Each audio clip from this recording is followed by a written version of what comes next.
Welcome back to Lost in Roshar, the ultimate journey through the Stormlight Archive. I'm Christian Kremling, and today we have a special guest with us, Jake Bishop, Truthless of Canada. Today we are diving into chapters 40, 41, and 42, and as always, full spoilers ahead for the entire series. We're not going to touch too much on Cosmere stuff, but we will give spoiler warnings ahead of time. Jake, welcome to the show, man. Happy to have you on. Hello, glad to be here for all things Stormlight related. It's actually, considering that like my YouTube profile picture is Stormlight related, I actually don't have barely any like pure Stormlight content on my channel, except like the Rhythm of War review when I first came out, which is horrible sound quality. And like, I guess I talked about it on like where to start the Cosmere, but good to be on more of these, you know? Yeah, it's nice to have a fresh voice in here. You know, I think I speak for everyone when I say we're kind of sick of Jimmy. I think everyone agrees with that. Yeah, yeah, it's good to finally get him out of here. I mean, Thanksgiving was just an opportunity in my mind. I was really counting down the days to get rid of him. And alas, we're here. And guys, we might be talking to the new co-host of Lost in Roshar. We'll see. Yeah, you know, because we heard you all complaining about him complaining about the side carry plotline, and Christian has answered, because you know what, I think the side carry plotline was cool, so we're gonna move on with that. You know what? Nothing like, I hate to keep hitting a dead horse, but the strap. How do you feel about the strap first? Before we talk about anything, do you also hate the strap? No, I don't hate the strap. I don't really think. No, I don't have a problem with the strap. So, okay, I don't know, like, it's not that big of a deal. Like, the entire point is it's the Ghostbloods, they're not just trying to kill Elokar, like, their entire thing is they want it to look like an accident, because they actually aren't trying to, this group isn't actually trying to sabotage Roshar. They just want Dalinar to take over, and they're like, well, the only way we can get Dalinar to take over is if Elokar dies, but if Elokar gets assassinated, Dalinar's going to go on a murder spree of death. So they're just like, crap, we just need him to die in an accident. And it's kind of hard to have like a monarch who walks around in shard plate everywhere die in an accident. Like, you try coming up with that plan. Have a guy who walks around in shard plate everywhere die in an accident. Good luck, have fun. But dude, correct me if I'm wrong. Doesn't Elokar cut his own strap? Isn't that the big reveal? Like, it was I set up the strap. I thought that was it. So, okay. I forgot about that. Yeah, he cut the strap, but also they sabotaged the gems in his shard plate. Oh, okay, yeah. So it was the mix. He was like half right. Yeah. We'll give him the benefit of the doubt. Anyway, I like Elokar, and I like his plot line. I'm not going to be like, the strap is super exciting. Yeah. But like, who cares? We've got a strap defender. I mean, it's just like a random detail of the plot. It's like, I don't know. I think doing this so slowly, like week by week, we're latching onto the most random, innocuous details, and the strap has somehow cut through and affected us both. But before we get into anything today, I didn't get any strap related content. So. Yeah, sadly. But I wanted to ask you, man, how did you get into Stormlight? When did you first pick these books up? Okay, so in 9th grade, which it's all Americans, whatever the second year of high school is. Yeah. Whatever you guys call it. Who knows? Yeah. I guess you're not American. Whatever they all call it. Yeah. I read The Final Empire.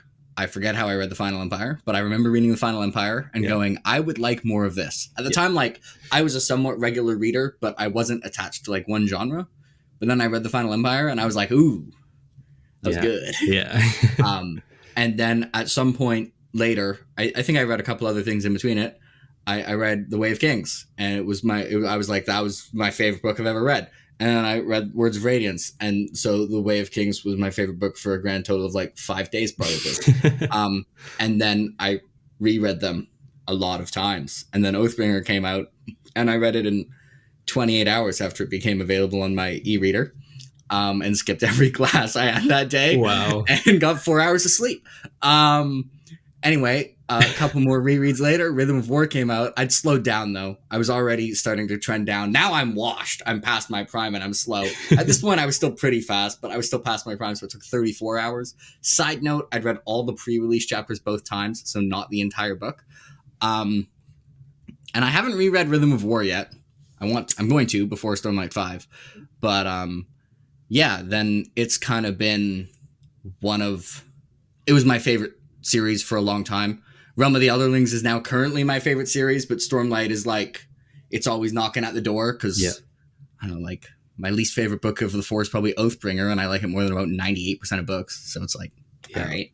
Oh, that's interesting to hear you say that. So it's worse than Rhythm of War in your mind, which is the popular ranking, right? I mean, I would phrase this Rhythm of War is better than Oathbringer. They're pretty close. Yeah. I like the first two more than the next two.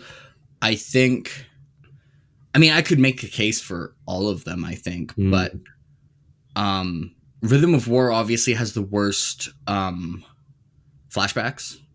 Yeah. Like that's what it has. That's like the main reason for it to be like, but the flashbacks aren't that much of the book. And I counter that it has the best interludes by far. Yeah. Similar percentage of the book.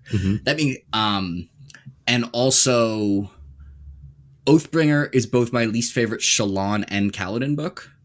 And I think Rhythm of War might be my favorite Shallan book and is about as good as the other Kaladin books. So yeah, there's strengths and there's pros and cons to each one, right? And they're such big books that different, like you said, different aspects of them are gonna shine. Also, after Oathbringer, I was like, this is my favorite series still at the point, but I had two long-running concerns. We're super on topic for the chapters, whatever. Yeah. No, that's fine. This is good. But I had two long-running concerns for the series. Concern number one is that Radiants were too OP, and I wouldn't feel like they were like in tension on normal action scenes. So a lot of people were like, what are these science experiments? And I'm like, oh my God, they invented antimatter and can kill Spren now. And the Radiants will, I think that was clearly addressed. And now there are tons of ways where Radiants can feel like they're in danger without some convoluted thing going on. Yeah. So I felt like a lot of Oathbringer in the first half of Rhythm of War, like things had to be set up specifically for me to feel like Kaladin was in danger of dying because he's so damn hard to kill. Yeah. Like even Shallan is so damn hard to kill. Yeah, like, I she mean, gets hit in the face with a crossbow bolt, and is just like annoyed. Yeah, I think literally to quote Shallan, "Bother." Yeah, yeah, true. Oh, such a good moment. And then my other long-term concern for the series was that Odium as a long-term antagonist, I thought was not a particularly interesting character, like race. Yeah. In come Taravangian. Yeah.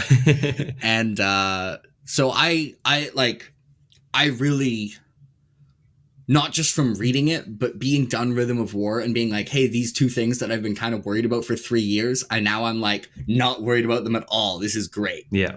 And I love the Navani Raboniel stuff. I think Rhythm of War is stronger than the rest of the series in some ways that it doesn't get enough credit for. Like, I think if I was trying to be like poke holes in Way of Kings, which is one of my favorite books, but if I had to, I'd be like, maybe the antagonists aren't like Sadius. He's good. Yeah.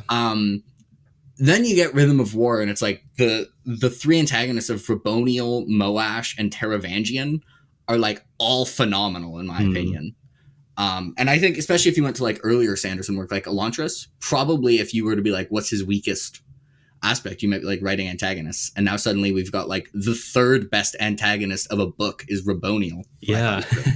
I think in the Way of Kings, the antagonists almost feel like more like the situations the characters find themselves in, like Kaladin's in a struggle, Shallan's in a turmoil as well with Yasna. I felt when I first read it, I'm like, yeah, who really is the antagonist here? I mean, for the most of the book, you just kind of hear about Sadius in passing, and he's not even on page. But yeah, this the thing with Rhythm of War was, I think those flashbacks, I feel like if they were placed earlier in the series, they'd get a lot more love. I feel like it was a bit too late for them, right? Like they just aren't as good as the other flashbacks, and all three of the other books, especially the first two, on every reread, the flashbacks are better. Like the first time I read Way of Kings, I would have told you, yeah, the flashbacks, whatever. 14-year-old Jake would have been like, but the main plot, that's where it's at.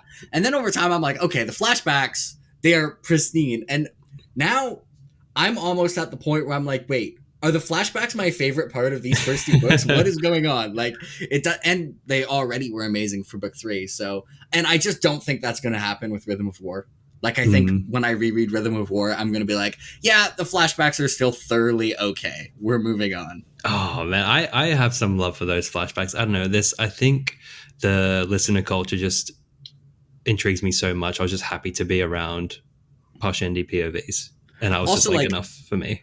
I think some people legitimately like hate the flashbacks. I wasn't bored during the flashbacks. They just weren't actively, like, I just didn't actively love them. I was just like, yeah, you know, this is cool. I'm learning more about Venli, whatever. Yeah. I thought, especially to start, they were rough. Once we got up to the prologue of Way of Kings chronologically, then I was like, all right, we're starting to cook with a little gas here. And then the last flashback was pretty damn incredible. Is this the Eshonai moment? Yeah, that really, I mean, that makes Words of Radiance so much better. But that's what I'm finding on the reread. The interludes, the flashbacks are standing out much more than I mean, they're the highlights for me. Especially, I was worried about Kaladin's being a bit straightforward, but character-wise, it's fantastic. All the Lirin stuff is so good. How many, like, I know you do a ton of like theorizing and hopping around. How many actual like cover-to-cover rereads have you done? None. Oh, okay. My first cover-to-cover reread. How many times, if you had to estimate the average chapter, how many times do you think you've read it? Oh my god. Okay, yeah, like 2 to 3 times. If just going through specific chapters. Yeah, I was curious for both. I was curious for both, like how many like cover to covers and how much like messing around. Oh my god, especially Rhythm of War. Like whenever that book came out during lockdown, it was just me surrounded by the Stormlight books, like little tabs and having the Copper Mind open. What chapters do I need to look at? But it's been a minute since I've before starting the podcast, it had been a while since I just sat and read Stormlight. You kind of get burnt out if you do a series for too long, which making a podcast on it seems like a good way to burn out, but somehow it's not. I feel like it's way slower. Like it's 3 chapters every. Yes. Yeah. So I'm on I've read the first 2 8 times. Wow. And then I've read Oathbringer 5 times and then Rhythm of War once. So you're the expert here, man. I bow down. But I also don't actively go theorize for stuff. I'm just like, I'll just like, you know, after reading Rhythm of War, I'll reread the Way of Kings prologue and I'll be like, Ishar is a bigger deal than I gave him credit for the first time. All the heralds, man, they're just so fun to look out for. Did you know, like last week or the week before, did you know that there was that person in the Palanaeum confirmed to be a herald? What? I did not know that. So like, I think last week before, Shallan's just like in the Palanaeum researching, and there's someone walking with a lantern, and it's like, oh, it looks like one of the heralds themselves. And then I do some research, and of course somebody asked Sanderson that. He's like, yeah, that's Palaya or Pila, one of them. That's her. Yeah, it's like if someone shows up, everyone is someone, like when they're just described. So one thing I'm really bad at remembering is character descriptions. Characters will look how I decide they look in my head, damn it. Yeah. So a lot of the time, like Sanderson will just, like the Easter egg is he'll just describe the character and I'm like, I have no bloody clue who that is. Like, and it's because you're meant to know. He's like, oh yeah, he had a beard and a long face. And I'm like, oh great, I have no idea who that is. For some, I'd probably figure it out. Like if it was like if Shallan showed up in Mistborn, I'd be like, that's Shallan. Yeah. But you know, when Gautona shows up or heralds show up, I'm like, I don't know, man. Nail dresses all in black. Whatever. Nails, he's always like the crescent moon. He gives us that for Nail. I always recognize him for that. But otherwise, I don't know. Like the other heralds, there's no real distinguishing. I think Kalak's got a receding hairline. That's it. That's what he says. Yeah. But speaking of that, this week at Dragonsteel, Sanderson read a new interlude chapter. Now, we spoke earlier. You resisted because you wanted the transcription. But let's say the cameos are in full force again in Stormlight 5. And I will say I listened to the first 2 minutes, so I know some of the cameos. Show okay, cool. They were there right away, and then I was like, Brandon should not be an audiobook narrator. Yeah.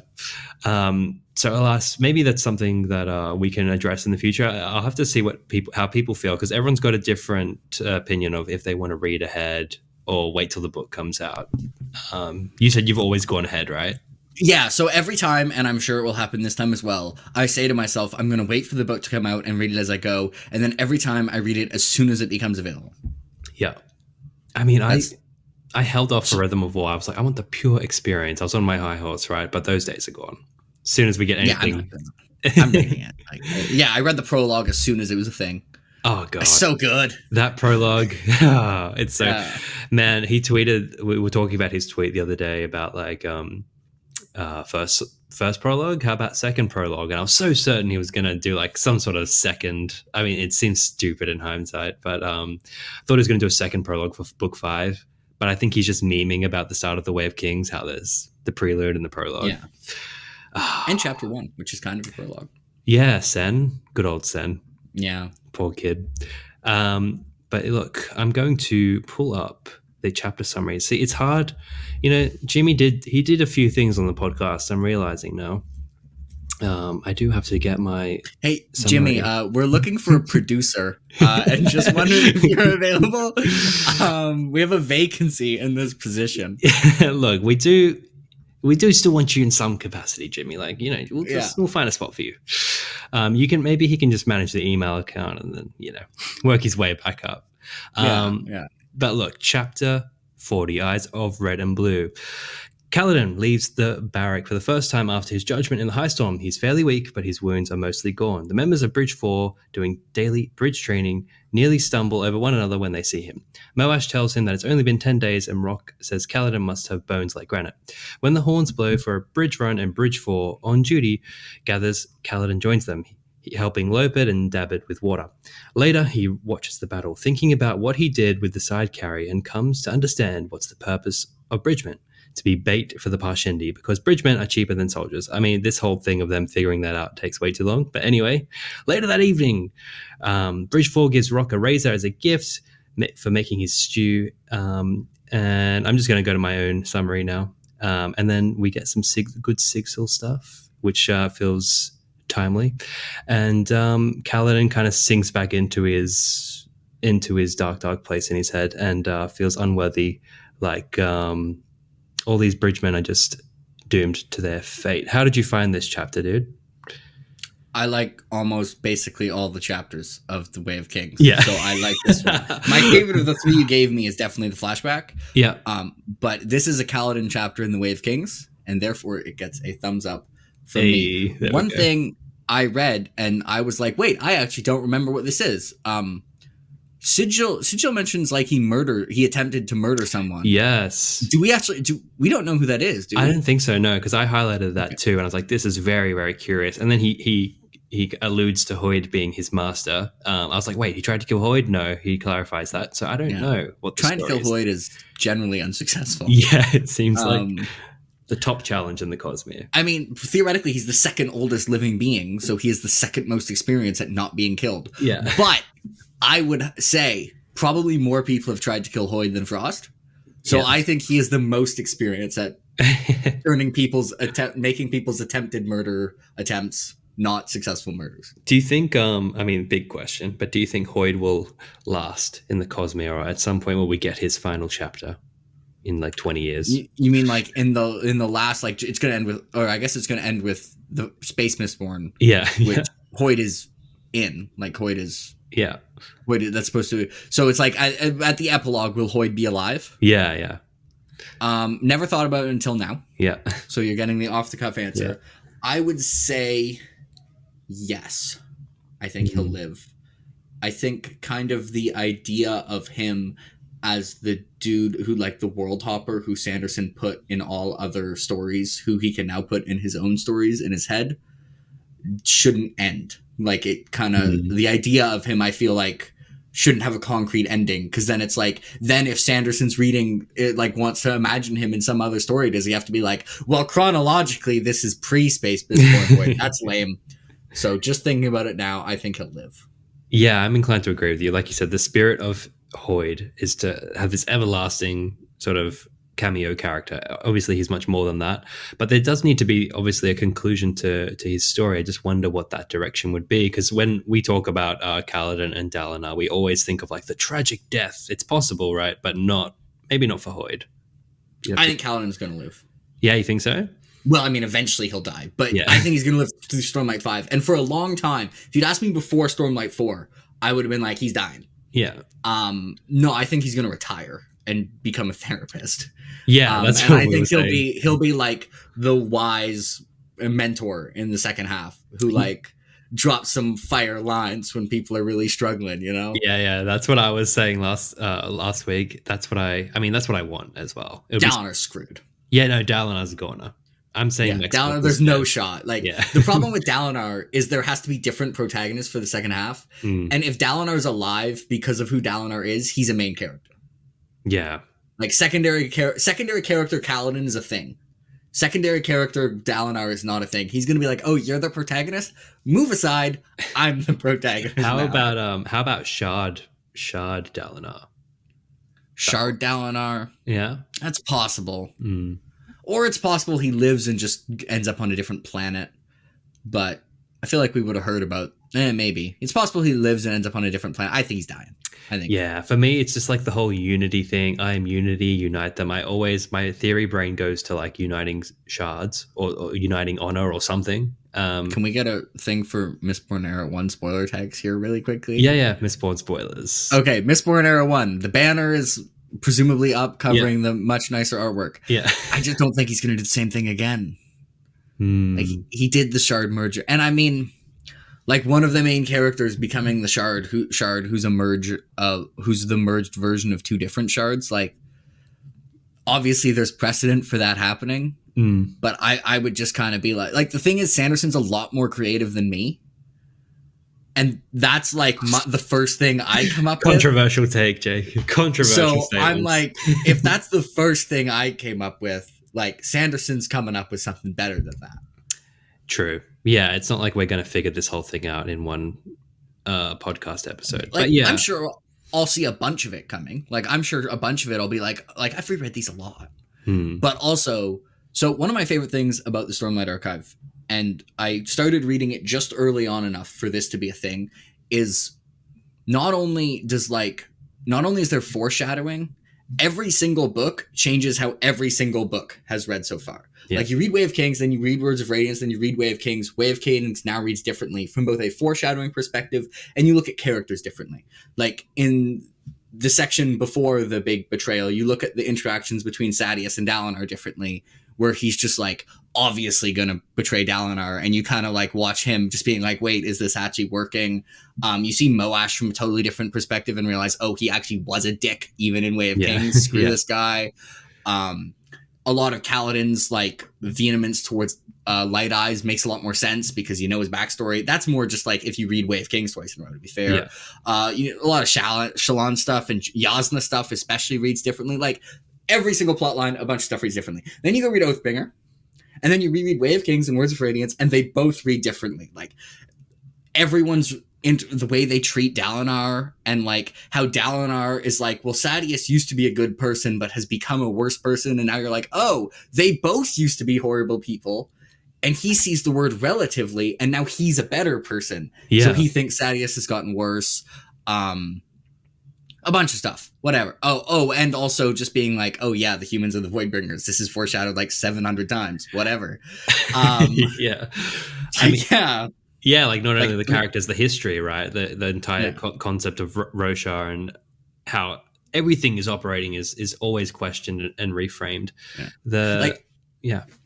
So I haven't reread, and then Rhythm of War also changed Words of Radiance and Way of Kings. So like presumably when I read Stormlight 5, I will then go back and be like, oh yeah, obviously, like that was the thing the entire time. Like that's why I find this series so hard to sell, because some of the best things are these revelations and reframings.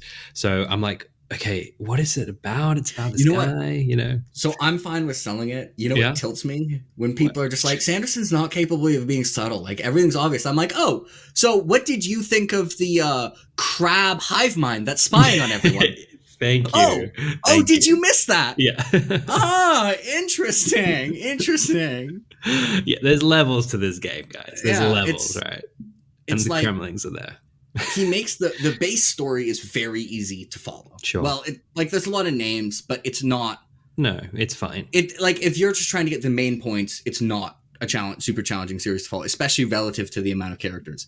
But it's like what Kelsier says in The Final Empire. Like you keep looking and you just keep finding more stuff. Yeah. No, I keep zooming in and the resolution keeps staying the same. Yeah. Yeah. And this is someone who's read it like upwards almost double digits, right? In total. Yeah, we're getting close to. I mean, I need to reread Way of Kings twice more to get to double digits. Yeah. For Way of Kings. Man, that's huge. That's a commendable and you've never gotten sick of it. I would Oh no. worry by like 5 times. I'm like, oh, No, and side especially carry.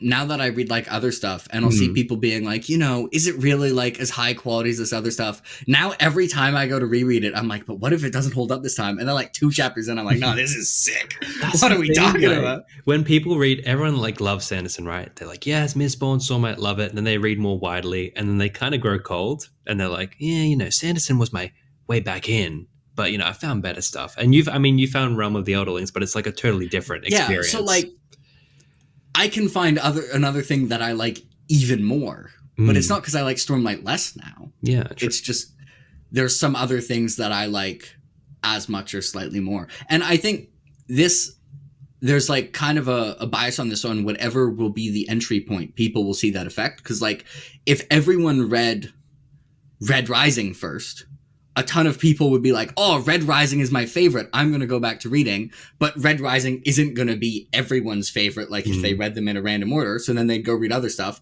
And a bunch of them would be like, oh, I actually like this more than Red Rising. But you do it in reverse. Like people read, like they just read Stormlight and Mistborn first. So you're going to see that happen more. But it's just because it's a lot more likely to be read first. I mean, there might be something to it, but I stand by that the majority of that effect, because you do see that, it's just that almost everyone reads it first, right? Like, yeah, it's the go-to, right? If you got to recommend fantasy, most people, it's like Mistborn. It's this one's the most common. Yeah. Like, probably if you ask a fantasy fan right now, and like a non-reader was like, "Hey, what fantasy book I read?" Like the most, well, depends on what age group you go for, but people might start saying like Bowel or demographically Fourth Wing. Yeah. But in our circle, yeah, in our circle, the best circle, right? The Mistborn circle, our bubble. Yeah. So I noted a few things in this chapter. Obviously, there's this Sigzil thing where I'm like, who did he try and kill? I don't know. I have no clue what to make of that. I guess it's just like hinting of his world singer heritage. I think we're gonna get more from him later. Yeah. Because he's gonna presumably be like a more important character for things. Yeah. Yeah, but so no, I don't know who it is. And I feel like I would know if it.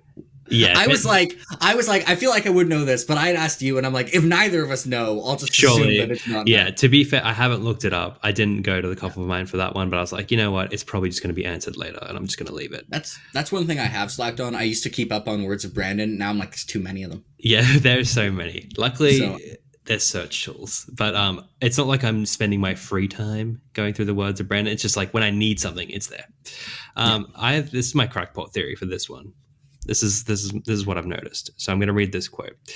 It's when like they're in between the moons, and it says, he was lit mostly by firelight. There was a spray of stars in the sky above. Several of those moved about like tiny pinpricks of light, chasing after one another, zipping around like distant glowing insects. Starspren, they were rare. And I was just like, are these Spren at all? Are these like future Cosmere vehicles? Wait, was that Roshar? Was that in the chapter I read yesterday? Yeah. Oh, I missed that. Yeah. Huh. It's like as he's talking to Sigzil around that point. Yeah. Yeah, Starspren. I mean, so chronologically getting vaguely into Cosmere, it would be kind of weird if there was already like a spacefaring civilization, because then the eventual space race between Roshar and Scadrial like would be more like, oh, there's these people already. But true. Also it could be just something like magic going on in between the planets in the Rosharan system. Yeah. I think it's probably Starspren. I am taking the don't overthink it. This is okay. I'm used to this. I think it's probably Starspren and that they're rare. That's my theory. No, it's not what we do, mate. We got to make this work. All right. No, look, I agree with you that like the spacefaring thing is probably, it kind of ruins the space race argument. But my point is like, they're aware of Spren. They categorize their Spren, whatever. How are they categorizing Starspren? They're just like, they're up there in the galaxy. You can't tell. They look like stars. The real question is, what attracts Starspren? The stars are always there. Yeah, exactly. That's a good question. maybe they're just completely unrelated to Starspren, and they're just some other emotion spren that look like stars, and people are like, Starspren. All right, I'll take that. I'm going to just say, Watch this. I'm not in convinced. 14 years, that's going to be foreshadowing to something in Stormlight 9. Thank you. And you're just going to DM me and just be like, see, I told you. Yeah, it was the Starspren. You talk smack against the Starspren. No, but seriously, I'm just like that. I'm not convinced. At least I need one tinfoil theory per chapter. Okay. That's what I'm going with. I'm just going to say I'm not convinced. But regardless, other than that, it was a pretty straightforward chapter. I felt the rock moment was very sweet. How he ran in with his razor blade and he shaved and came out with his new chops, looking good. But it is sad to just. I mean, it's a good character moment, but it's sad to see Kaladin slip back into that headspace again. I think it's kind of interesting how it was done with like the Bridgemen deliberately being bait, because we were in Dalinar's head and Sadia specifically told him that. Right? So, like, it'd be interesting to see if you polled people before that chapter, like, hey, why can't the Bridgemen have shields? If they'd be like, oh, yeah, it's because they're deliberate bait to attract the arrows, and, like, they can and explain this. But then after Sadeas explains it, then from Kaladin's perspective, it kind of feels obvious, because things are always obvious in hindsight. So it's kind of interesting, like, the order where Kaladin's revelation is like, yeah, I knew that. But we had more information, right? Yeah. A huge, like, this isn't you being like, this is a plot hole, but I find a lot of the time when people are like, this is a plot hole, or this character was just so dumb, or like, how could this be plausible? It's people often not being good at considering the asymmetric information between them and the POV character. And I think it's something Brandon's really like, there's some things that I think Brandon is consistently very good at, and I think that's one of them. And it's one of the reasons he's in other scenarios really good at like hiding things from us. Yeah. And tricking us. Yeah, anyway. You do get absorbed into your sort of God mode point of view where you're in the heads of so many people. And I guess, yeah, you're right. Like being a Bridgeman, you're not like, wow, what's the strategy of this? You're just thinking like, I need to avoid these arrows that I'm running at. And you're just thinking like, oh, I mean, it's expensive to give us shields. Like they don't care about us. Why would you give it? Not like they literally want us to die. That's our purpose. Yeah. Because it's pretty plausible to be like, I mean, they don't want us to die. They want us to accomplish this. Dying is a likely result of that. Yeah. But anyway, yeah, I mean, it's also like, I think if Kaladin figured this out before like the chasm, he would have just been like, whatever. And then it would have not bothered him as much later. Cause he already like when he started, he thought it was hopeless. And it was like, well, I mean, might as well try anyways. Like we're going to die anyways. Right. But he figured it out right as he was starting to feel like he had a chance of making it sustainable. Yeah. So it's like, I think if he'd figured it out a little bit earlier, it wouldn't have had the effect on him that it ended up having. Yeah. And we might not even have Kaladin in the other books. He may have just jumped at that chasm because it's just like hopeless, right? Well, I mean, like even a little earlier, like if it was just like before people started actively like training and stuff, when he was just like, this is stupid, but we're going to keep trying anyways. If he figured it out then, might have just been like, whatever, this was done the entire time. We're going to keep going.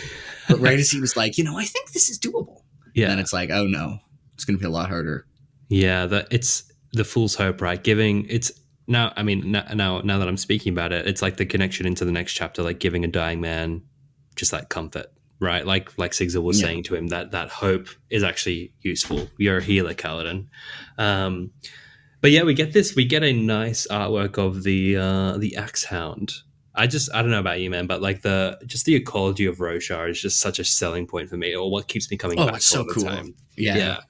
I mean, it's one of the things I've really liked also about the Secret Project is it's been like, he's been really wild with like his world building and settings. I like fantasy settings that are like near Earth, but I think Sanderson's strength is like wacky, like really weird, atypical settings. Yeah. They're great. Yeah, he's fantastic. I just like, and I don't care. All the birds being chickens is still funny. Yeah.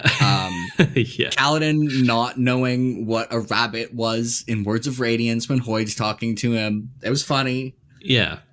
I mean, those words were so alien. When you read it and you're like, a cow, a dog, like when Hoid mentions those things, it feels so strange.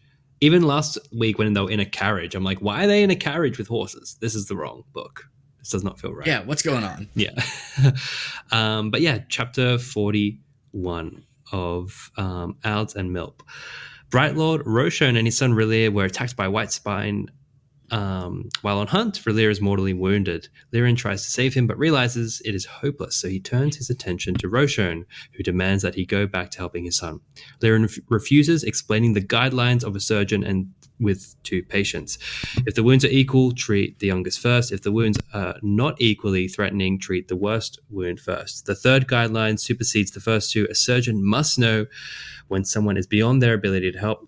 While stitching up part of Roshan's wound, Lirin's knife is dangerously close to a major artery. He hesitates and his hand shakes, but he continues and saves Roshan's life. Kaladin asks Lirin later why he didn't cut the artery and let Roshan die, as it would have solved all of their problems. Lirin says it would have been murder, and he is not a killer. Even if the Light Eyes don't care about life, somebody has to start caring. Kaladin realizes that given the option, he would have let Roshan die. He decides that just as some body parts are beyond repair and surgery, some people need to be removed. This was. Gee, I wonder if that line's going to end up being important later, maybe for like Words for Aliens. I mean, I don't know. I think you're reaching, mate. I think you're reaching. No. Probably. Yeah. I mean, yeah. Like you said, a fantastic build up and just taking Kaladin from that innocent boy. He couldn't handle the surgery room. He's trying to come to terms. Like he's stuck between wanting to emulate his father and becoming this more, I don't know, assertive, active person. What did you notice in this chapter when you reread it for the 9th time? So I have, this is my notes. This is all my notes for the entire chapter. Okay. So we need to talk about Lirin. So let's do it. The Stormlight community in general, right now, if you were to graph their appreciation of one Lirin, it would be like through Wave Kings quite high, and then no change, and then maybe slightly lower in Oathbringer, and now everyone hates the man. Yeah. After Rhythm of War.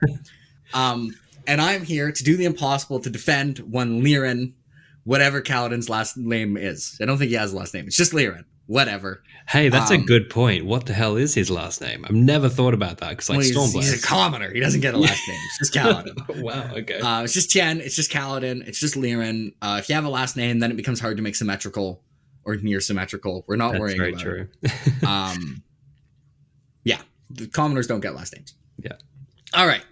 So Lirin. This is slightly not related to the chapter we saw, but this chapter had Lirin in it, so therefore it is related. I want to deal with this. Yeah. So Lirin's really annoying in Rhythm of War, right? Like you want to hit him while you're reading Rhythm of War? I mean, it's been a minute, but yes, sure. Okay.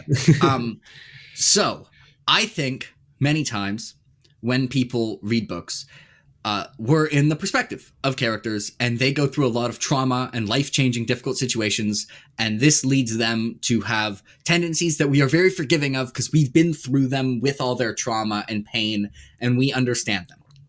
And then someone who we haven't seen for a long time, who's also gone to really dark places in their head and gone through a bunch of horrible things, acts in strange ways, and we're like, what an idiot. This person sucks. What a... So... Everyone gives Lirin... Am I allowed to swear on this? I can edit anything out. It's all good. All right. Yeah. Well, I don't want to make you edit. Yeah. We all give Lirin creme. There we go. There you go. Yeah. We all give Lirin creme because he's all like fully pacifist. Don't fight the new authority, which is the singers in this case in Rhythm of War. And I would just like people to consider the last time he tried to stand up to the military and be defiant. Last time he was defiant towards the authority, and the result is both of his sons ended up going to the military and becoming killers. And for years, he thought both of them had died there. And then later, he's like, oh, only one of them died, but the other is now a traumatized soldier who is living with, like, a lot of trauma and depression and is a murderer. Yeah. So, like, people don't even consider, like, usually people are pretty, like, empathetic with parents who lose their children and kind of are messed up for it. But people are just like, oh, yeah, do you remember that small plot line where Tien died? I don't remember that, and will thus not consider it as a consequence. And when considering Lirin and his decisions. All right, that's my Lirin talk. Thoughts? Hey, you're making a lot. I mean, I agree with you. Like, obviously, we tend to empathize more with those characters that we've been on the journey with. You know, we've experienced their trauma. You're right, and in a way, we do experience Lirin's trauma, just not through his eyes. And there's a long gap between the flashbacks of Way of Kings. He's barely even talked about in Words of Radiance. It's only until Oathbringer where he's reintroduced, and you're like, this guy. I wonder how many times his name comes up in Words of Radiance. It might be 0. No, it would be no, because Kaladin says "my family" at the end when he has to fly to it. It's probably 0. I can do a quick control F. Yeah, I can do that. All right, let's do it. Let's see who's faster. Probably you. You seem ready to go. Well, this is one so of you the do things ebooks as well? No, I normally do physical books, but I used to do ebooks more when I was younger. So because I read Stormlight longer ago than most other things, I have them on ebook as well. Okay, nice. Okay, one match in. You were faster. Seeing them made Kaladin think not only of his efforts gathering the sap, but of his father, Lirin. That's it. So he thinks about him until one time. So yeah, rough time.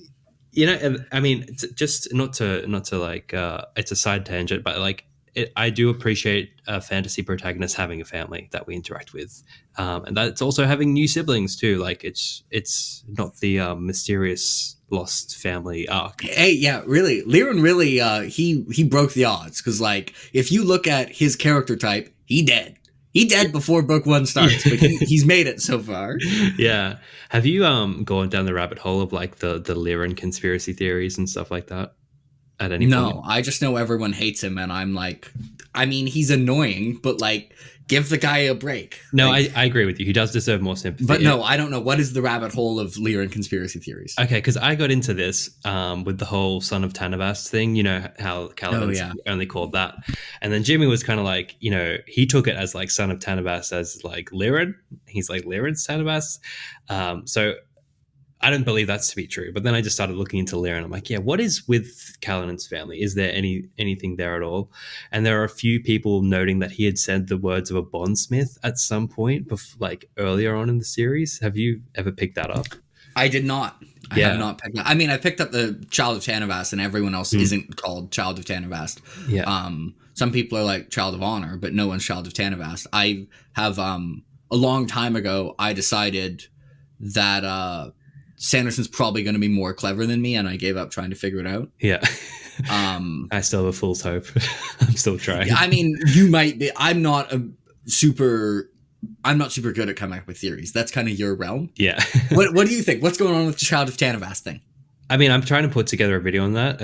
It's long and maybe too bloated, but I mean, it could go a few different ways, right? I like the most popular, like the way that I'm taking it is like that. There's a few odd things. Like part of me wants to do the reincarnation route, but I don't think that's true. I just kind of think it's leading up to Kaladin taking up honor in some respect. I don't have a definitive answer, but I feel like that's where it's leading to.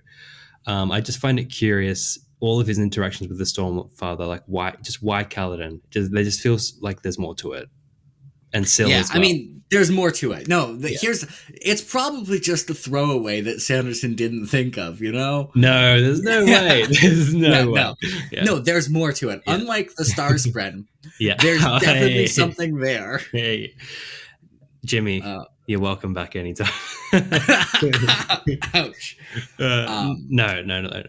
I was just thinking, like, from the Stormfather's perspective, yeah, like they would probably consider Lirin a pretty good representation, because like he presumably took like some form of the Hippocratic Oath, and like he follows his oaths. That's what I mean. Like, yeah. So, like, he's very devoted to them. Yeah, there's a lot of even when it's really hard. That. Yeah, there was a lot of talk about his like conviction and sticking to his ideals and all of these things. Like, is it to a degree that's suspicious, or is he just like a strong-willed character? I mean, we don't know.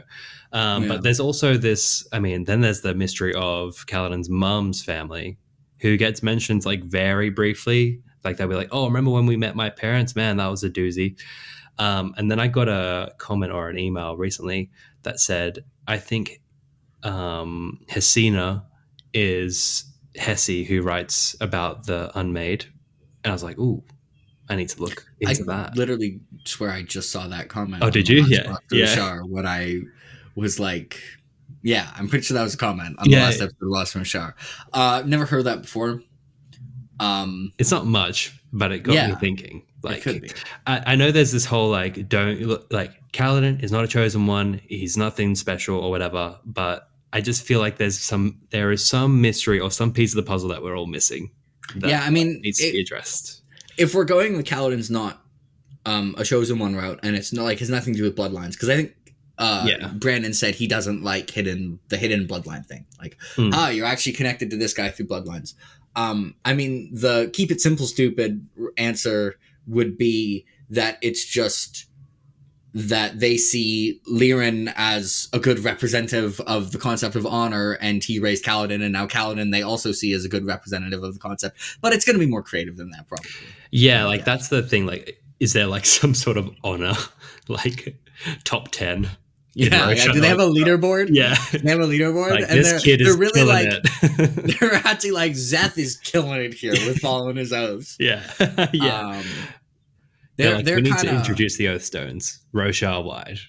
ready for more me complaining about mystery people who I'm just like say things about Stormlight, and I'm like, all right. I've seen the criticism of like Oathbringer in the later two books that this is just like honor is the side of good and odium is the side of evil, and I'm like, you didn't read this very well, did you? Because like I think it's expressly the point that a ton of the people who like honor would see as like super as like very good representatives of honor are doing some pretty horrible things. Like, yeah, it's not very nuanced. It's just like they'd be like, you know how we all hate, well, everyone else hates Lirin in Rhythm of War. Yeah. Honor would look at everything Lirin does in Rhythm of War and be like, you're doing a great job, bud. Yeah. He looks at Zeth through Way of Kings and he's like, you're doing wonderful. Like, just the way you murdered those people because of the rock was just fantastic. And Nail comes in with all his paperwork. He's like, Honor, look, it's all done. It's all done within the means of the law. You know, I'm not messing around anything. Yeah, there's obviously, there's major fault in just following an ideal to the nth degree, right? But talking about the chapter briefly, I don't want to stay on topic too long. But in this chapter, the only thing that really stood out for me, besides kind of feeling bad for Roshar for a brief moment there, two things. Sometimes, Sanderson gets flack for being a bit PG at times. But I did not remember. I'm always shocked when it gets quite graphic. I don't know about you. There's a few moments that I'm like, okay, the saddest moment and the surgery. It's somewhat hard to write like a blood-free surgery, I think. That is true. That is true. But I mean, this kid gets messed up. Really? Yeah. He has a bad time. Yeah, I mean, generally, if the plot point in the outline says, and then this guy dies because a white spine kills him, it's like, but he kills him in a bloodless PG way. Yeah, he just looked at him funny. But hey, his eye was split. That's saddest foreshadowing. I see you. I see you, Sanderson. All right, sure, whatever you say. Yeah, and look, I've. Some may know that I'm a fan of Kaladin, but to add to that, Lirin did say to him, "You hardly step on a Kremling without feeling guilty." So, I mean, he's up in my estimation. That's all I wanted to add. Yeah, he's letting the Kremlin spawn, and that's why they were able to write the blurb, because he doesn't step on the Gremlings. Yeah, it's all coming together. See, we're cracking the code, man. I really like that this is really what makes Roshar hate Lirin, because it's not the actual like conflict they have. It's Lirin trying his best to save both of them and just being like, I can't save your son. Like he's beyond help. You're gonna have to go time travel to somewhere that has modern medicine. I got a scalpel and herbs here. Like cut me some slack. And that's actually like what ends up setting him off. Not really the theft, like probably what drives Roshar to like the revenge of getting Tien sent to the army. Because like even if you're a dick, that's pretty dark. Yeah. To be like, hey, yeah, I'm so pissed at this person. I'm going to have their like son basically sent to a death sentence in the army, who's like, because he's completely harmless.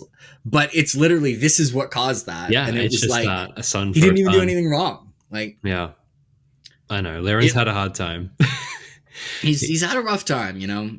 And also, so I think it's for the summary. I don't know if it was yours or the Copper Mines. It was Kaladin original. Yeah. Okay, well, it's good because I'm about to take issue with it. Oh, so, nice. Let's go. Kaladin, it has in the summary that Kaladin asks Lirin, why didn't he let him die? I think the more important thing is Kaladin at first is very sure that if he wasn't there, that Lirin would have killed him. Yes. Like, he didn't even consider that. Well, he didn't think it was likely that Lirin just did it to do the right thing, but did it to, like, not do something bad in front of Kaladin. Because Kaladin's there, yeah. Yeah. But he was still considering it, and he says, like, yeah, but looking at you gave me strength or resolve or something like that. He's like, I wouldn't have done it anyways because it's the right thing to do, but also, like, it was easier with you being there. Yeah. Not going to lie, kind of tempting, but, you know, murder's like, really bad in front of your kid. I'll still do work at work, yeah. But, like, I'll work slightly faster when your boss walks behind you, you know? Yeah. Like, I'll still not murder the people, but I'll even more not murder them when you're I'll even more not murder them. I love that. Yeah. Hey, we didn't talk about, I'm going to go back briefly. We never talked about the epigraph or, like, the notes in That's chapter true. 40. Yeah. Death upon the lips, sound upon the air, char upon the skin. From the Last Desolation by Ambrium, line 335. Do you make, like, with Yasna's notebook, do you just take it at face value? Like, yeah, it's all about the singers being the void bringers? I do not take it all at face value. Okay. Because it's almost certainly not all at face value. That being said, yeah. I think I took this one. I read it a couple times because, I mean, maybe. Because like the next one I took at face value, like a hike storm, regular in their coming, yet always unexpected. I'm like, that's a desolation. Yeah, like that's foreshadowing. That's going to pay off this book. Yeah, or in 2 books, whatever. In the books we've read. Yeah, yeah. For this one, like the only one that feels like the singers is char upon the skin. Well, sound upon the air. They're the singers. Okay, yeah. Okay, that's very true. Death upon the lips, I suppose. That one, I don't know what's going on with that. Yeah, I mean, I guess, is it just the connection to the tones and the sounds of Roshar and the magic there? I guess so. Maybe that's also singing? Yeah, okay. I think we may have just cracked it. Maybe it is just what it is. Maybe. There's some epigraphs in here where it could have been like, okay, but this is maybe this. Yeah. Fortunately, you kind of got me for some epigraphs that were maybe like pretty straightforward, right? Yeah, like you said, this one for beggars and barmaids, it's pretty straight up. But yeah, let's go into it. Chapter 42, beggars and barmaids. This is a very long summary on the Copper Mind, so I'm just going to say Shallan's chilling with Yasna, feeling bad about stealing the Fabrial. She then gets they are still debating whether what Yasna did was moral or not, and the various philosophical takes she could have on that. Then she gets a day off, hangs out with Kabsal a bit, sneaks into Yasna's room, and eventually gets a span read or a letter from the what's the ship called again? I'm drawing a blank. The way something? I forget. Yeah. We all know which one you're talking about. Yeah, that one. And she's got a week to go before she's going to split town. So for notes for this, I have Kabsal in this chapter manages to say the most wrong sentence in the entire series. He's the most wrong of any character. Is this in this entire series? Physical experiment or something? Is it that No, one? This is you really are what you seem, aren't you, Shallan? Oh my god. Little does he know. Yes, he wins the award for and he's also like, yeah, I couldn't see you lying. And meanwhile, Shallan's like, I'm a bond, multiple lies spread over the course of my life. Ha ha ha. Which we're gonna call cryptics, but they're lies spread. Yeah. My thing with Kabsal was always like, he doesn't, like, he's a Ghostblood, but he's not aware of Shallan, because the whole thing is like the Ghostbloods are aware of Shallan's family, but Kabsal's operational security Christian. Operational Okay, security. sure. Yeah, sure. That makes yeah. To be fair, yeah, that would. I feel like he's pretty low on the rung of like Ghostbloods. Like yeah, they've got him on Ghostbloods, like strawberry jam duty. yeah, they're just like kill Yasna. Yeah, Like, you know, the Ghostbloods, their thing is they're trying to convert a bunch of investor and become rich. Yeah. They're not telling everyone that though. true. There's levels to this. Kabsal's a scrub. He's the most wrong of anyone in the Stormlight Archive at one point. But here's the real question. Because Taravangian gets mentioned. Was it Smart Day Taravangian or Dumb Day Taravangian? When he was on his little walk with his... Yeah. He was with an Ardent, right? Because they said normally he acknowledges the servant, like the Ardents and like servants, but this time he didn't. Did he not acknowledge them because he was too dumb to acknowledge people? Or did he not acknowledge them because he was really smart and didn't care about people because of lack of compassion? There's two ways you could take it, right? There's the dumb day where he's just like, you know, focusing on each step, you know, just maybe looking at the Kremlings scuttering around the floor. Or there's the smart day and he's like conspiring with one of his underlings, like, yes. And he's just like, these people are beneath me. Yeah. That's what I think it is. Yeah. I think the version that's normally seen as like the better version is the dumb version who like when he sees the people, he's like, oh yes, how are you? Like, oh, is your daughter doing well? I heard you got a new pet crab thing. Yeah. And then the smart version is just like, whatever. Yeah, like you're right, because like we say dumb and smart, but it's like empathetic, right? Or compassionate Taravangian. It's both. Yeah, it's like direct correlation. So it's dumb, compassionate versus smart. I mean, he asked for the compassion and the intelligence to save Roshar, and actually, funnily enough, he got something similar to what Shallan says about his dad. I just realized that. Oh crap! We're realizing. So he asked for compassion and intelligence to save Roshar, but never at the same time. Yeah. Shallan says about her dad that he's a man of passion and virtue, but never at the same time. Oh wow! Did he visit the Night Watcher?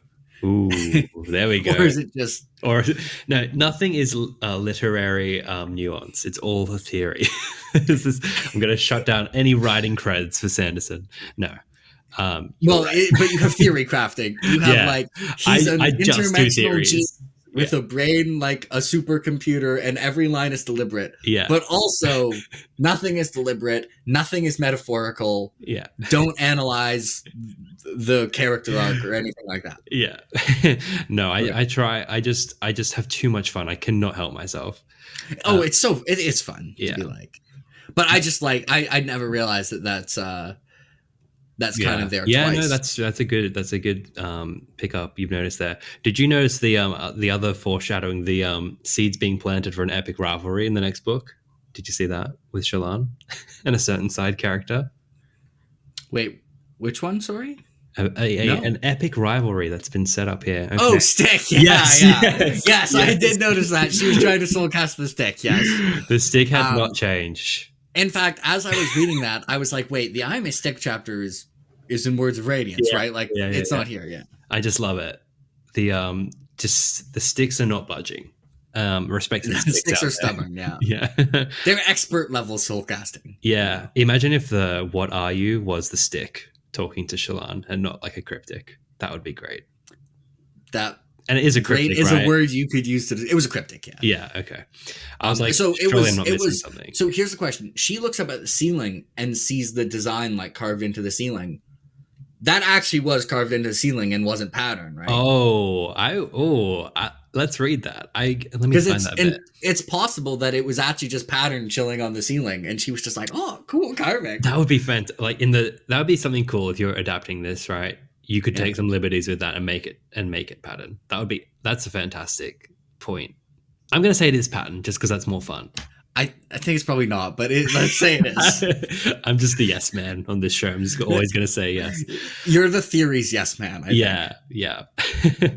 I wonder how many times, if we planned it, to come up with theories and get Christian to contradict himself as many times as possible. Yeah. The thing is, right, because usually, like, you know these books very, very well. I'm like, Jimmy has self-admittedly said it's like he's reading them for the first time.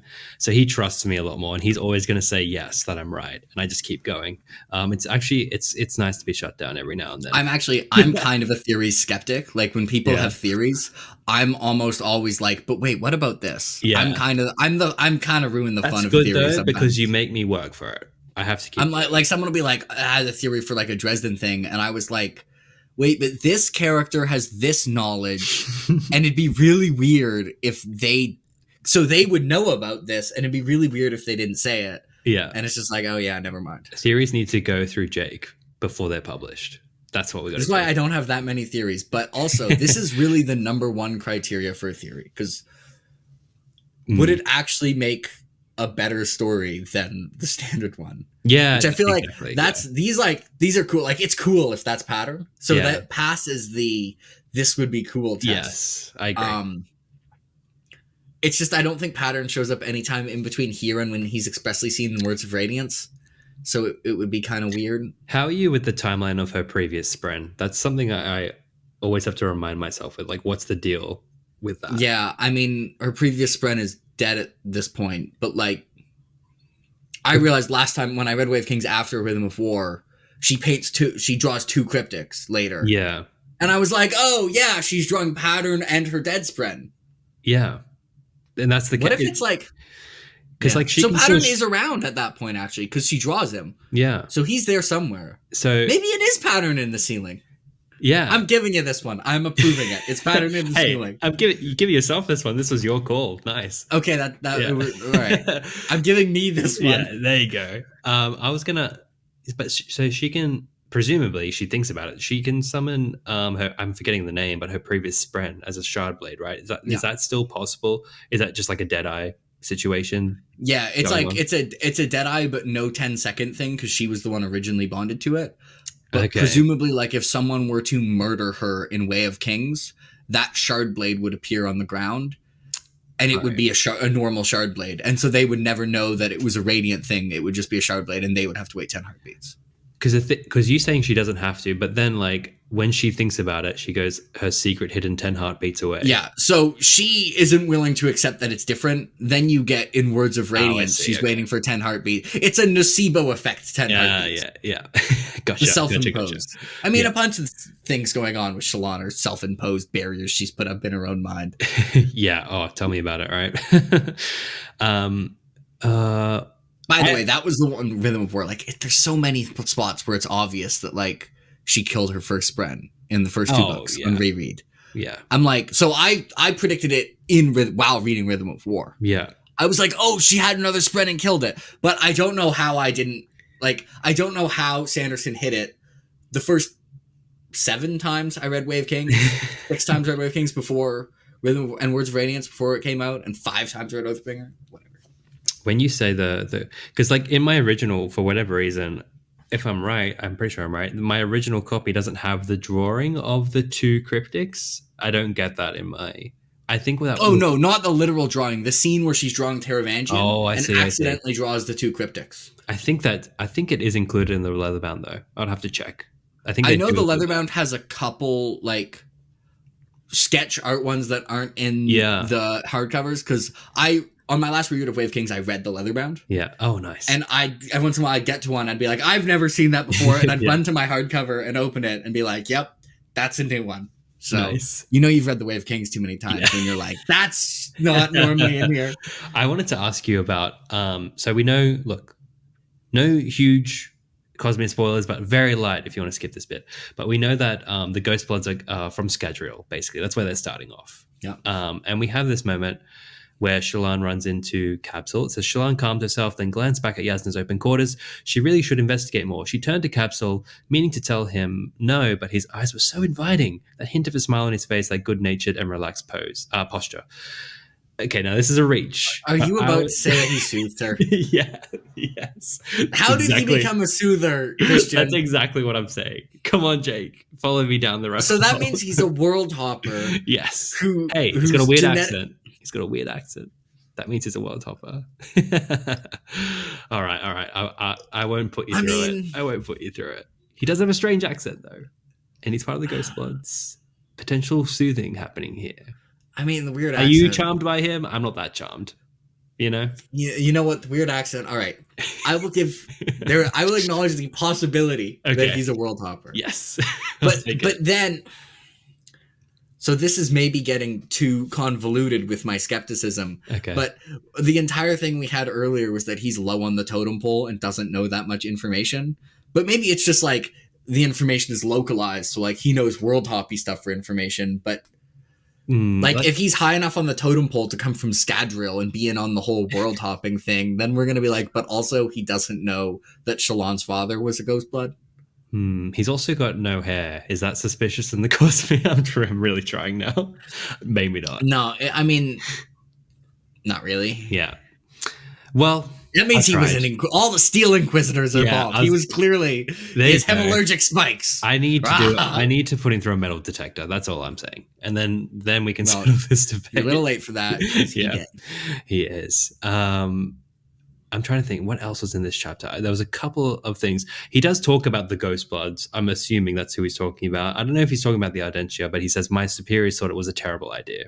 Yeah, he meant the Ghostbloods. He's obviously, Shallan thinks it's the Ardentia. Yeah, okay, right. The Ghostblood, so Shallan's like, oh, the Ardentia are like, don't do that, it's a bad idea, it's wrong. And the Ghostbloods are like, this is a bit noisy for us. Like, do we really want to go to war with House Cullen? But don't you find it curious? Say he is low on the pecking order of the Ghostbloods. Isn't it curious that he's being set up near Yasna? Doesn't that feel a bit higher order? Maybe. Or maybe it's just localized, he got sent and did a bunch of research for Yasna, and then this random girl Shallan showed up, and I don't know. I mean Yasna is obviously the focus. The other possibility is he did know Shallan's dad worked with the Ghostbloods and didn't say it because he assumed Shallan didn't know. Yeah, maybe. I tend to think that it was the Ghostbloods were curious about Yasna just as Taravangian was, but Shallan was a unknown element that joined the party, basically. But fortunately, she's very straightforward and completely as you see. Just as she seems, so genuine, nothing to see here. I mean, it's funny how wrong he is, even in the context of reading The Way of Kings. Yeah. But then how much more wrong he is having read Rhythm of War. Yeah. When you first read this, were you starting to clue in that Yasna was soulcasting without the Fabrial? I read this when I was 14, Christian. Oh, okay. 14-year-old me didn't figure out anything. Okay. 14-year-old me is not known for his analysis of foreshadowing. Hey man, it's a big task for a 14-year-old to do The Way of Kings. Maybe I was 15. I mean, it's straightforward, but that's a big commitment, man. Nice. I mean, it seems obvious now, but again, even when I read it in my what would I have been early 20s, I don't remember actually when I clued into that. I remember being shocked when I was like, oh, they were both broken. Wow. All the reveals work on me every time. Hopefully not this book, but we'll see. But speaking of the next book, unless there's anything you wanted to say about this chapter, was there anything else? No, I think we can go general Stormlight stuff. I mean, there's some chapters up here. You got me for I really like that flashbacks. I mean, it would legitimately be hard for you to pick a 3-chapter section of the Stormlight Archive and not get one where I'm like, that was really good. I don't think you could do that. Yeah. The last flashback of this one, I guess I can prime you for it. Yeah, let's talk about it. Let's go. Are you aware of the fact that Kalak, Mr. Harold, did I say his name wrong? Yeah, no, Kalak rounded the Rockies. Yes. Kalak is the reason Kaladin got enslaved. Yes, because okay, let me get the timeline right. It's because of the Sons of Honor and Amaram and Amaran specifically says that his superior, and he says the name, I forget the name, but we learn in Rhythm of War that name is referring to Kalak. That's right, because because we realize he's heading up the Sons of Honor because he says it when Kaladin's getting branded as a slave, right? And he's like, I talked to this person, and I forget the name, but it's the name that he's referred to in Rhythm of War. It's like, who's this? And then it's Rastaris. Yeah. Rastaris, he says Rastaris. Rastaris says you should. He was like, I wasn't gonna steal it, the Shardblade from you, but Rastaris convinced me to. Yeah. I had talked to the Stars, he convinced me, this is the right path. And I was like, God damn it, Kalak. Yeah, I remember. You could have died with Tom. Except then there would have been another desolation right away because you're a wimp. Okay, he had a rough time. He was tortured for thousands of years. He's a relative wimp compared to Tom. Yeah, there we go. Most people are, right? Yeah. Do you reckon? Do you anticipate a second Oathpact situation or Herald, like the next gen of Heralds happening? Yeah, I mean, I don't have anything where I'm like, this is how Stormlight 5 is going to end. I certainly would not be surprised if that's how Stormlight 5 ended. And like, I want Kaladin to retire. If he ended up in Oathpact 2 Electric Boogaloo, I would not be like, that wouldn't be, I'd be like, that checks out. Yeah. I mean, there are some, I don't know what, but in my head, there is a lot of parallels between Talon and Kaladin, just with how they are. I just want Talon to rock up and just absolutely murder people. Oh, yeah, same. I need that to happen. The Talon rampage of it's like coming. It's gonna be glorious. I wonder, will it dampen Kaladin for us? It's going to be the here comes the cavalry moment of here comes the cavalry moment where you're just like, we're screwed. Yeah. And then they'll be like running away and they'll turn on a corner and Ton will just be standing there. And I don't know what context it's going to be. It's going to be some here comes the cavalry moment. Yeah. It's going to be glorious. Do you anticipate that as a next book thing or a far, far flung future thing? I mean, it could happen multiple times, theoretically. Ooh, okay. Because I'm trying to remember, like he did show up at the Battle of Thalen Field, but he was a bit out of it. He was out of it at that point. Yeah, right? I mean, the main thing he did was he had the conversation, I think, with Shalash, the other herald. Yeah. And she was expecting him to like be super angry, and instead he was like, "You got them 4,000 years. Like this is so good." Yeah. And it was really, Ton, you're too precious for this world. Which is why you're not in this world. You're on Roshar. Yeah. But yeah, no, he didn't actively slayerize anything. He caught the poison dart in Words of Radiance. Oh yes, that was such a cool moment. And he was like, yeah. Oh man, Words of Radiance is going to be amazing on the reread. Yeah, it still is. Is it your favorite? Would you say? Yeah. It's Words of Radiance, Way of Kings, Rhythm 4, Oathbringer. Nice. So, in terms of the next book, do you have any things you're hoping for? Predictions? Anything? How are you feeling about it? So as a general prediction, when Rhythm of War ended, people were like, oh, so the next book's going to be like 10 days and it's going to end with the Contest of Champions. I think the Contest of Champions ends in part 3, and I think Dalinar loses and dies. Ooh. And then I think part 4 and 5 is a wild 600 pages of craziness as they try and scramble a Pyrrhic victory after losing the Contest of Champions. I like it. Also, I think Odian's champion is Ishar. And I think Ishar is going to fight the Contest of Champions thinking he's Honor's champion. Oh. And he's going to kill Dalinar thinking he's killing Odium's champion. Hey, dude. You said you're not good at theories. This is great. And then I said Stormlight's the exception. This is my Stormlight theory. I'm on Team Ishar. This is how this theory came about. Okay. Because one problem I have with a lot of Odium's champions theories is I'm like, yeah, Dalinar, Kaladin, I'll kick their ass. Yeah. Like, I'm not scared by that person. Like, there has to be a moment in Stormlight 5 where you're like, you find out who Odium's champion is, and you go, oh no. Yeah. Like, we're screwed. So right off the bat, it's okay, list of people where that would be the case. And it's not very many. Mm-hmm. Like, the amount of people where you're like, Dalinar cannot come up with someone who can kill that person, beat that person to Contest of Champions. Whether it will be a direct fight, who knows? It might be something more original than that. Yeah. But then I was like, Ishar, that boy's scary, though. Yeah, very much so. And also, I'm of the opinion that Ishar will be maybe the main antagonist of the second half of Stormlight. Really? Okay. If you go to the prelude, the good old prelude. Yeah. And Jezrien is talking with Kalak, and he's saying how, like, the plan, like, this is what we're doing, we're ending the Oathpact. For every single step of that, he's not like, we decided this. Every single step is, Ishar says this. Ishar says we have to do this. He came up with the entire thing. He's gonna be a main. He's not mentioned by name though. Like how is that in the No, prelude? he's mentioned by name. He's just casually like, yeah. Go read the prelude again. It's a thing. I think he said. Anyway. Ishar says, I think it's like Ishar says this is hopeless or something. There is okay. Yeah, there's like, I mean, we got covered. What's the name? Ishar believed that so long as there is one of us still bound to the Oathpact, it may be enough. There we go. Yeah, that that's guy. It. Yeah. So it's like, this was not something they came up with by committee. This is something where like Ishar was like, and also here's the interpretation. This is the part where it's the reach. That kind of reads as they came up with it and asked Ishar, and then Ishar was like, yeah, I guess as long as there's one person, that should be okay. But as the very slight alternative, you can also picture Ishar going to people and pitching this idea and convincing them one at a time. Because he headed up them leaving Ashen, didn't he? Like he was leading that charge to move planets, and then he's behind a lot of stuff.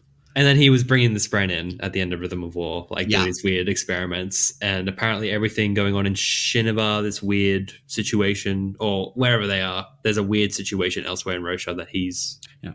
And he's the Bondsmith Herald as well. He's one of the people who, like, Dalinar went to, presumably because he's more capable to, like, help him with stuff. And he's just, like, really the more important part isn't textual evidence. It's that I'm not scared of anyone else I can think of as Odium's champion. Like, imagine if Odium, like, maybe Odium's champion is one of the most common theories, the guy who did, like, the epigraphs for Rhythm of War. I'm terrible with names. I forget his names. Oh, L. Cool. Like, the epigraphs are great. The L. Yeah. Do you think the L's beaten Kaladin? One-on-one combat? Fourth ideal Kaladin? Like, if we're like, the L's Odium's champion, and Dalinar's like, I'll fight it myself with a book, and then dies. Like, that would be lame, right? I can't be like the Way of Kings. I'd be like, that's stupid. You just have Kaladin kill him. Yeah. Because, like, almost anyone, it's like, are they beating Kaladin? But then I'm like, Ishar, though? That boy?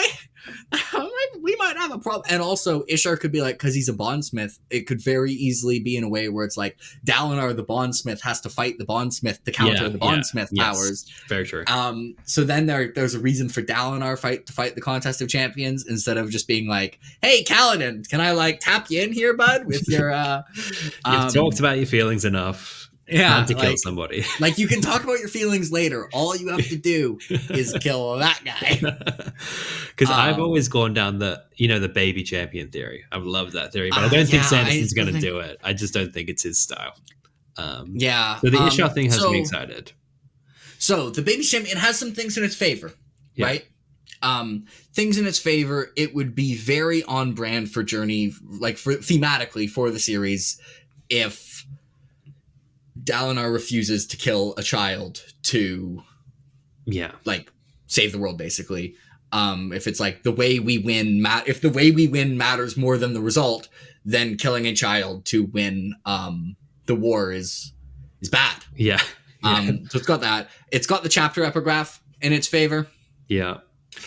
It's gonna be tough to convince a baby to be your champion if you're Odium. Well, that's the way I like made that like work was like Gavinor's always like, hey, I want to be like dad. I want to fight. I want to. Yeah, I still think that might be a tough pitch. Yeah, see, Dalinar, like, come on, fight for me. Like, let's play a game. But I think it's plausible. Like, I wouldn't completely discount it. I think narratively it would be very hard. Even if it's like the thematic point of the series, it would be very hard to write it in a way that doesn't feel dumb that they don't like kill the kid. Well, then I had the opposite. I don't remember how I got here, but then I was like, oh, what if, I don't know. It made sense at one point, but I was like, what if Seth ends up doing it? And it's like the loop of the 5 books. It begins with him killing a king and ends with him killing a king to ultimately like save Roshar. Oh, so like if he's Honor's champion, I think Seth being Honor's champion would actually be really cool. Yeah. Just because one, he's set up as like he's literally referred to as the one who hates, and it'd just be a cool reversal. Mm-hmm. And 2, he actually could meet the criteria. Like he follows his oaths as strictly as anyone else does. I hadn't heard I'd heard every time I'd heard it because of the epigraph, it'd be that if Gavinor is the champion, like Odium wins. Like Dalinar doesn't kill. It's against Dalinar and he doesn't kill him. I haven't heard he goes up against Zeph and Zeph. I think that's a me original theory. Yeah, like what if Zeph kills a kid? It would probably be a touch anticlimactic because I know like which epigraph are you talking about? That's the one where like he's holding like. I hold like the babe at my arms, and it's like, I heard he heard a child crying there with his own tears. Yeah. It's like a guy watched his homeland fall into dust. That felt like Zeph to me. And because imagine he though hears if the voices of the people he kills, right, and he's hearing the child. Yeah. So imagine if Brandon tweeted he just wrote like the best action scene he's ever written. Oh no! Imagine if it's killing Cap. Destroy evil. And Sanderson is just like, I am the best fantasy writer. And that's Brandon being like, that action scene. He's like, so and they good. say I can't do action. You know, they say I don't go dark. I don't think it's likely, but it would be really funny. Tell you what, in the future, if there's a Stormlight parody, that can be the ending. And you can say that you correctly predicted the ending of the Stormlight parody. Yeah, we'll make it happen. That would be hilarious. Oh, man. What do you think of Ishar as Odium's champion? I like the whole opposite bondsmith angle that you're going with Dalinar and Ishar, and I like that it is like one of the few people that yes, I would be scared for him to go up against. These are good criteria that you're meeting. To be honest, the only worry that I would have is like, is it for the average reader? Is Ishar a bit of a like out of left field character? I guess maybe. Yeah, but also like all the theories are that like is Gavinor not out of left field? But what about the L? Yeah, like I mean, they hype him up at the end of the book, so potentially. Yeah, I mean, you can hype up Ishar they hype up Ishar too. He shows up at the end of Rhythm of War, and also, so I think Ishar. It also sets up Ishar to be a long-term antagonist. Like, if he's not his champion, I'm more confident that he will be, if not the primary antagonist for Stormlight 6 through Stormlight 10. Yeah, I think the heralds just in general will be like, as you've read the series, right, everything becomes more common knowledge. The Cosmere, people are just floating around. I think the heralds will just become that, like, naturally part of the world again. I think he said like the first 5 is kind of like about the Radiants and the next 5 is about the heralds. Right, okay. Yeah, so that being said, like evidence. Like there's always another secret. Like he'll still like he'll tell us, we'll think we know everything, and then he'll be like, okay, but did you think of that? And did you think that like the current Radiants will be the heralds, so both books both halves are about the same people? Super anticlimactic. No, but I like it. Everyone knows Sanderson is known for anticlimax, right? Yeah, like the Sanderlanches, it's like the most, it's a downhill slope. It's just boring as every book ends. But I like it. I want to look more into it. The Ishar thing. I want more. Yeah, and basically, I have not done extensive research for this. This was just when I last reread the prelude of The Way of Kings. Yeah, I was like, damn, that boy's scary. Yeah, he is. Then I was like, is he gonna be Odium's champion? And especially like, I also think he's one of the people who could be convinced to be Odium's champion, who's also scary. Because Taravangian could tell him, like, I want you to be Honor's champion. Go kill that. That's Odium's champion. Go get him. I'd love to see, because they had, like, a whole contract written up, right? Hoid writing up the rules. Because he thinks, like, Ishar thinks Dalinar is Odium's champion. Yeah. Like, that's why he's, like, coming to kill him. I don't remember. Why does he think that? He's crazy. Okay, but I thought, does he see something? Because don't we get the 9 shadows or something? Yeah, I mean, there might be some magic thing going on that caused him to believe that. He's also very insane. Because it feels like, because I remember when I looked into the heralds, all their madnesses are somehow tied to their order of herald. And Ishar being the bondsmith, I'm trying to see like how that would be inversed into some sort of madness, like separating. I don't know. I could probably take that somewhere. Not right now though. That'll be a video in 3 years. You know, Yeah. in a year and how many days? I don't know, like a year and 15 days when Ishar is Odium's champion, I can be like, I called it. And then in 15 years when the Starspren Yes. were foreshadowing for Stormlight When a 10, star like just lands on the Roshar, I'm like, Jake. a spaceship is going to come down and Taravangian is going to be like, you're my champion. People thought you were Starspren. You're actually an orbiting spaceship. And the sticks are like, look, you've convinced me to fight for honor. And the sticks form a giant creature. There we go. We've figured it out, guys, here on Lost in Roshar. The contest of champion. Can all your theories. We've got it here. We're done. Got it all figured out.